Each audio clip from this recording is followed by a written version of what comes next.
अस्सलाम वालेकुम जी। मोहम्मद अब्बास मुसाफिर। राय अहमद खान खर्ल शहीद 1857 की जंग आज़ादी के हीरो हैं ये। अस्सलाम वालेकुम जी। मोहम्मद अब्बास मुसाफिर। हम इस वक्त खड़े हैं राय अहमद खान खर्ल शहीद के मज़ार पे। हमारी खुशबख्ती कि हमें यहाँ आने का मौका मिला। 1857 की जंग आज़ादी के असली हीरो, ये उनकी तस्वीर है और साथ मालूमात हैं।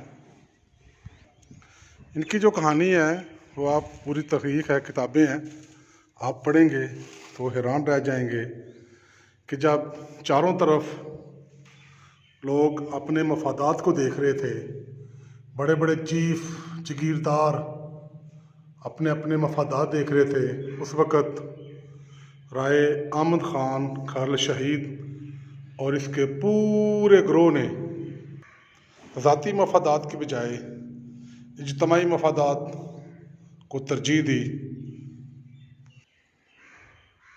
अल्लाह ताला इन्हें और इनके साथ शहीद होने वाले, मसाइब बर्दाश्त करने वालों को अजर अज़ीम अता फरमाए। आमीन सुम्मा आमीन या